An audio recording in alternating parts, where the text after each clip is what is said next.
We did mention the rehab issue earlier a little bit, and that is something that I think has a huge impact locally. There's a tremendous concentration of the rehab homes in Newport and especially in Costa Mesa, and it's an issue that's probably more properly that's kind of out of the hands of the local officials in a lot of ways, and is more properly addressed in Sacramento. So I'll just throw it out there. Alan, what have you done? And the other two, what would you do? And I'm happy to start with Leslie here. Well, with regards to my capacity at a local city, we've been very determined to appropriately regulate rehab homes, and that means, having the good people stay because they do have rights, and trying to get rid of the bad operators. We have to be able to work with Democrats, and to that I want to know from Bob, have you spoke to Governor Brown about this? You're a Democrat, Have you spoke to the Democratic Party chair about this? What are you doing as a Democrat? Because it does involve working with Democrats. So I think that the solution is to craft appropriate legislation that is going to be acceptable. But we have another component to this too, and that's the federal government and the Department of Justice. I'm going to let Bob respond to that. You've been challenged by Leslie Daigle on the rehab issue. Yeah, what do you say to that, Bob? Before I left to come here this evening, Governor Brown just left a message for me. I intend on calling him tomorrow morning after I have coffee. Okay. Yeah. Priorities. We all have our priorities. I want to cover this a little bit more depth here. Ms. Daigle fails to inform the viewing audience that it was her vote in 2004 that opened up the floodgates for rehab in Newport Beach. After about 4 or 5 years, they figured out they made a mistake, and they tried to fix it. It was too late. They were dug in. We went from 6 rehab houses to over 100, maybe 120 at the height of the overcrowding.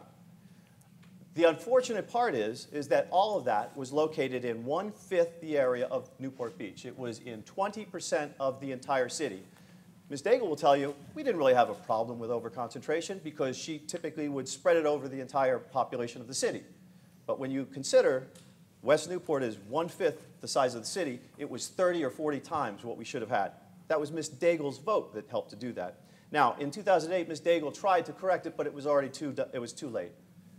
These rehabs came in. I had 14 of them on my street. These are cash monsters. One rehab home generates as much as $250,000 a month in revenue, to give you an indication of how much cash they generate. So trying to remove them brought about a huge litany of lawsuits and legal proceedings. So they were there. They were there to stay. By about 2008, they closed the doors. They realized that they had to close the doors. They finally put in some measures to tighten things up. The rehab started running to Costa Mesa and to Huntington Beach. Now, I understand the dynamics of rehabs. I understand we have to have these programs for people that need them. Fine. We don't need them all in one community.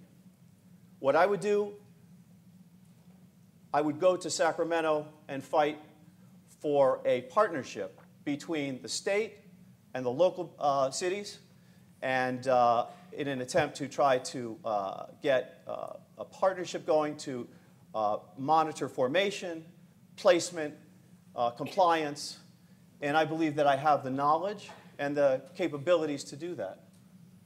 Alan, you want to jump in here, Alan? The state Prop 36 is probably the most significant of all of those, in that it gives licensed facilities the right to go anywhere they want in your community and set up shop, provided they're 6 and less persons in that home.